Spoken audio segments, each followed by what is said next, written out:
Europe 1. Le grand direct des médias, Thomas Joubert. Et le fait média du jour, c'est l'arrivée de Netflix en France, prévue mi-septembre. L'installation de ce géant américain est autant redoutée par certains qu'il est attendu par d'autres. Fred Hafner, bonjour. Bonjour Thomas. Vous êtes notre expert média. Vous allez nous expliquer concrètement ce qu'est Netflix, puisqu'on en entend beaucoup parler, mais on ne sait pas forcément ce que c'est. Tout d'abord, le dossier est très sensible. Pourquoi ? Oui, alors c'est un dossier très sensible qui inquiète beaucoup d'acteurs d'Internet tout d'abord, et tout simplement parce que Netflix est un géant d'Internet. Un géant d'Internet, ça veut dire que c'est une des plus grosses entreprises du secteur, au même titre que Facebook, Google ou Apple. Vous le voyez, ce n'est pas rien. Aux États-Unis, Netflix accapare plus de 30% du trafic Internet total avec son service de VOD. La VOD, ou vidéo à la demande, c'est un marché extrêmement porteur. C'est le vidéoclub du 21e siècle.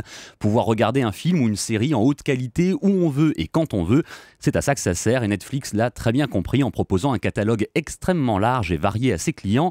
Mais ce n'est pas tout. La société a révolutionné le secteur en décidant de produire ses propres séries télévisées qui sont créées en analysant les goûts et les attentes des abonnés au service grâce à un algorithme. Et le résultat est impressionnant. C'est Netflix, par exemple, qui a produit House of Cards avec Kevin Spacey. L'excellente House of Cards. L'excellente House of Cards. Grand succès télévisuel ces dernières années. On l'a vu en France sur Canal+. Oui. Exactement. Et dans ces cas-là, la première diffusion, du coup, lorsque Netflix est présent dans le pays, n'est plus à la télé, mais bien sur le site internet, ce qui a tendance à inquiéter les patrons de chaînes qui n'aiment pas trop qu'on leur grille la politesse. Avec ce fameux système où toute la saison est disponible d'un coup, on n'a pas à attendre d'une semaine sur l'autre pour voir la suite de la série, puisque l'ensemble de la saison est disponible comme ça à la demande. Alors l'arrivée de ce site de location de vidéos en France en septembre a été confirmée officiellement. Ce sera sans doute le 15 septembre. Ça fait plusieurs mois que Netflix prépare son arrivée en France, Fred. Oui, et les plus hautes instances de l'État se sont intéressées elles aussi au dossier. Des représentants de la firme américaine ont été reçus il y a quelques mois à l'Élysée par des membres du cabinet présidentiel. Ils ont ensuite rencontré Aurélie Filippetti, la ministre de la Culture, qui est d'ailleurs en train de préparer un aménagement de la loi sur la chronologie des médias taillée sur mesure pour Netflix, ou plus précisément pour ses concurrents. L'idée du ministère, c'est de permettre aux plateformes de vidéo à la demande de proposer des films 2 ans après leur sortie en salle, si ces plateformes participent au financement du cinéma français, alors que celles qui ne mettent pas la main à la poche devraient attendre 3 ans, comme c'est actuellement le cas pour tout le monde. L'objectif est clairement de privilégier les acteurs français ou de pousser Netflix à jouer sur notre territoire avec nos règles du jeu. Le site ne se décourage pas pour autant et prévoit déjà de lourds investissements en France. Il compte utiliser une bande passante de 1 terabit, ça paraît abstrait comme ça. Ah oui, vous me parlez chinois là. Oui, mais c'est énorme, vous allez vite comprendre. Pour vous donner une idée, Thomas, c'est l'espace nécessaire à un opérateur internet qui a 5 millions d'abonnés.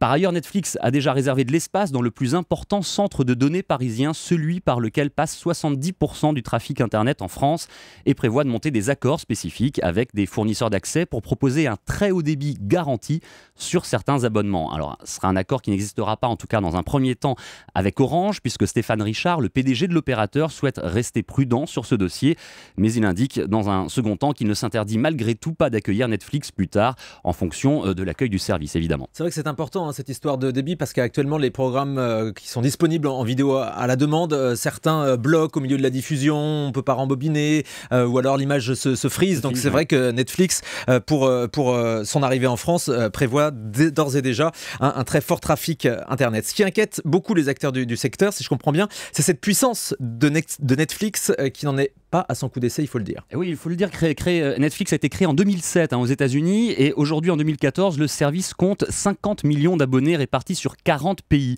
En parallèle de son déploiement en France, dans quelques semaines, Netflix va également s'installer en Allemagne, en Autriche, en Belgique, en Suisse et au Luxembourg.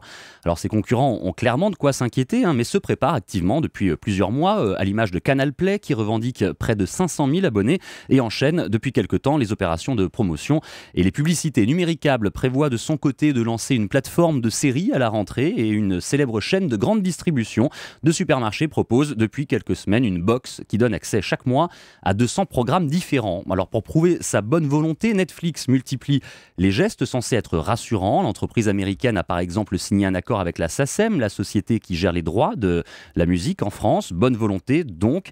Mais pas question pour autant d'arriver timidement. Au contraire, la politique commerciale de la plateforme sera sans aucun doute efficace et agressive, avec des tarifs d'abonnement mensuels qui devraient être compris selon les formules entre 8 et 12 euros. Attendu par les professionnels comme un rouleau compresseur, Netflix mettra de toute façon toutes les chances de son côté pour séduire les consommateurs, les téléspectateurs. Une série originale française pourrait même être produite par le service de vidéo à la demande. Voilà, vous avez bien compris, ça devrait changer notre manière de regarder la télévision, puisqu'on regarderait récupérer les programmes à la carte et non plus en attendant la diffusion à la télévision. On va rappeler les tarifs, vous avez dit entre 8 et 12 euros. Exactement. Alors ça correspond à 7,99 €. Le premier prix, c'est pour une diffusion sur un écran sans HD. En basse définition, c'est ça. Et ensuite, on a des tarifs supplémentaires aux alentours de 10 €. Donc si on veut recevoir les programmes de Netflix à la fois sur sa télévision, sur son smartphone, la tablette, etc. Voilà. Plusieurs écrans. Merci beaucoup Fred Hafner. J'espère qu'on a été clair et que vous avez compris ce qu'était Netflix. On en reparlera évidemment à la rentrée avec des programmes qui devraient être inédits proposés sur cette plateforme.